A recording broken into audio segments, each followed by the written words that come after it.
Hello students. Hello friends, कैसे आप सब लोग। आशा करते हैं आप सभी काफ़ी अच्छे होंगे और अच्छे से स्टडी कर रहे होंगे।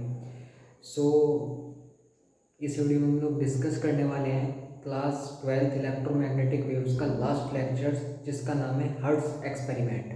तो इस वीडियो में हम लोग हर्ट्ज एक्सपेरिमेंट के बारे में डिस्कस करने वाले हैं। ये हमारा लास्ट लेक्चर है। इससे पहले आपने अगर इलेक्ट्रोमैग्नेटिक वेव्स की वीडियो नहीं देखी होगी तो आप उनको जाके मैंने प्लेलिस्ट बनाई हुई है, आप वहाँ पे जाके देख सकते हैं। चलिए तो स्टार्ट करते हैं इलेक्ट्रोमैग्नेटिक वेव्स का हर्ट्ज एक्सपेरिमेंट। देखिए, हर्ट्ज नाम के एक साइंटिस्ट थे जिन्होंने ये एक्सपेरिमेंट हम लोगों को दिया था। ठीक है, क्या है ये एक्सपेरिमेंट, इसको चलिए डीपली स्टडी करते हैं। देखिए, सबसे पहले इस एक्सपेरिमेंट को समझते हैं। मैंने एक यहाँ पे ले लिया हाई वोल्टेज सोर्स। कोई मेरा ये हाई वोल्टेज सोर्स है, यानी कि बहुत ज़्यादा इसमें वोल्टेज है। ठीक है, हाई वोल्टेज सोर्स है, मतलब हाई वोल्टेज का सोर्स है। ठीक है, और ये मैंने कनेक्ट कर दिया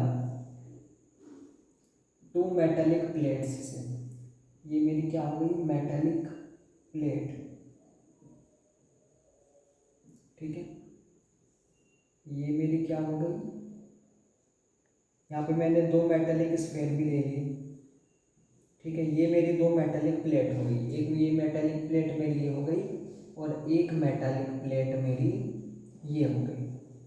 ठीक है, ये मेरे मेटेलिक स्फीयर्स हैं, ये मेरे मेटेलिक स्फीयर्स हैं। ठीक है, यहाँ पे मैंने एक और सोर्स ले लिया। ठीक है, हम यहाँ पे देखते हैं, यहाँ पे एक इंड्यूस्ड एक स्पार्क इंड्यूस्ड होगा। मैं समझाऊंगा आप बिल्कुल भी टेंशन ना लें किसी भी चीज़ की। ठीक है, मैं समझाऊंगा सब आप लोगों को। दिख तो रहा है ना, थोड़ी लाइटनिंग आ रही है ना। हाँ, दिखना तो चाहिए वैसे। चलिए, हाई वोल्टेज सोर्स है। अब देखो, ये मेरा कोई हाई वोल्टेज सोर्स है। मैंने इस हाई वोल्टेज सोर्स से यहाँ से चार्ज भेजा, तो इस हाई वोल्टेज से जो मेरा चार्ज निकलेगा वो काफ़ी ज़्यादा चार्ज निकलेगा, क्योंकि ये हाई वोल्टेज सोर्स है। तो ये जो चार्ज है वो बहुत ज़्यादा मात्रा में जा करके यहाँ पे फ्लो होगा चार्ज। ठीक है, तो अगर ये जो मेरा चार्ज है ये बहुत ज़्यादा चार्ज आएगा, है ना, क्योंकि ये हाई वोल्टेज सोर्स है। और अगर ये बहुत ज़्यादा चार्ज जाएगा तो यहाँ पे ये क्या है, मेरा जो मेटेलिक स्फीयर्स हैं, ये जो मेटेलिक स्फीयर्स हैं, एक स्फीयर पे मेरा पॉजिटिव चार्ज आ जाएगा और एक पे मेरा नेगेटिव चार्ज आ जाएगा। अब सुनना ध्यान से, क्योंकि अब यहाँ पे बहुत ज़्यादा चार्ज जा रहा है, यहाँ पे बहुत ज़्यादा चार्ज जा रहा है, तो यहाँ पे ये मेरा एक मेटेलिक स्फीयर पे पॉजिटिव चार्ज आ जाएगा और एक मेटेलिक स्फीयर पे नेगेटिव चार्ज आ जाएगा। ठीक है, दोनों के बीच में क्या बनेगी, इलेक्ट्रिक फील्ड बन जाएगी।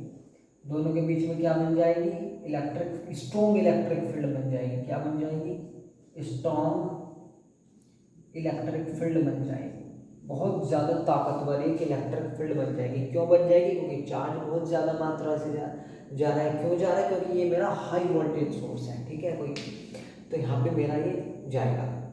अब क्योंकि यहाँ पे एक इलेक्ट्रिक फील्ड बन जाएगी यहाँ पे, तो यहाँ पे एक एयर का भी इलेक्ट्रॉन होगा।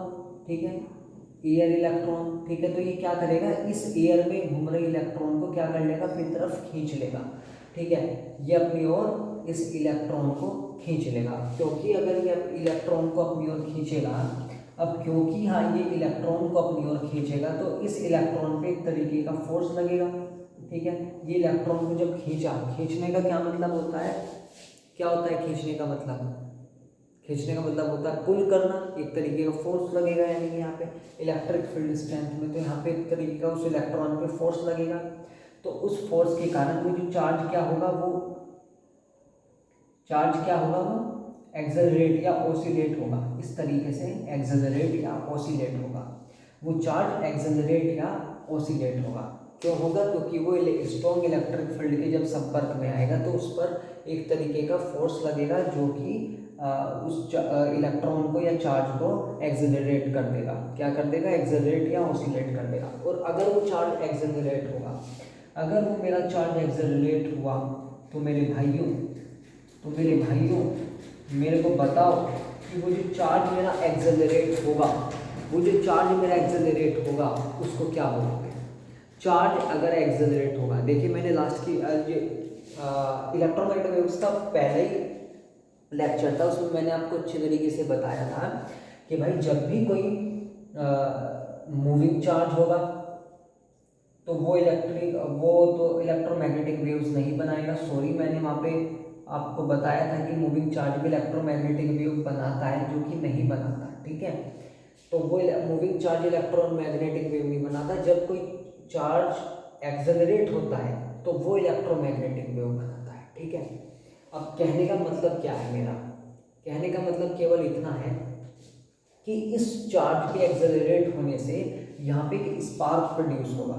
एक क्या प्रोड्यूस होगा? यहाँ पे एक स्पार्क प्रोड्यूस होगी, सडनली एक स्पार्क प्रोड्यूस होगी, ठीक है। तो अब यहाँ पे चार्ज एक्सेलरेट हुआ, स्पार्क प्रोड्यूस हुआ, इलेक्ट्रोमैग्नेटिक वेव प्रोड्यूस हुआ, है ना। तो एक स्पार्क देखने के लिए मिलेगी, ठीक है, जो कि एक मेरी क्या होगी? इलेक्ट्रोमैग्नेटिक वेव होगी, ठीक है। अब वो अब तो हमें यहाँ पे स्पार्क देखने के लिए प्रोड्यूस हुआ, तो मेरे को यहाँ पे भी एक स्पार्क इंड्यूस होगा। ये जो है यहाँ पे भी एक स्पार्क इंड्यूस होगा। अब मेरे को प्रोसेस तो ये सारा यहाँ पे चला, ठीक है। तो यहाँ पे क्या नाम, स्पार्क कैसे प्रोड्यूस होगी? सोचो जरा, यहाँ पे स्पार्क कैसे प्रोड्यूस होगी? भाई स्पार्क तो यहाँ प्रोड्यूस हुई, लेकिन देखने के लिए मिला जो पास रखा मेरा सोर्स था, तो यहाँ पे भी स्पार्क प्रोड्यूस हुई। तो वो स्पार्क यहाँ कैसे प्रोड्यूस हो सकती है? इसका कारण, रीज़न ये है क्योंकि जो इलेक्ट्रोमैग्नेटिक वेव की एनर्जी है ये यहाँ से जब यहाँ जाएगी तो यहाँ पे भी स्पार्क इंड्यूस हो जाएगा। ये इलेक्ट्रोमैग्नेटिक वेव है ना, ये जो यहाँ स्पार्क प्रोड्यूस हुआ, इलेक्ट्रोमैग्नेटिक वेव ही तो था। तो इस इलेक्ट्रोमैग्नेटिक वेव की एनर्जी की वजह से यहाँ पे भी क्या प्रोड्यूस हो जाएगी? इस इलेक्ट्रोमैग्नेटिक वेव की एनर्जी की वजह से यहाँ पे भी एक स्पार्क मेरे को देखने के लिए मिलेगा, एक स्पार्क देखने के लिए मिलेगा। तो ये था मेरा टॉपिक इलेक्ट्रोमैग्नेटिक वेव्स का।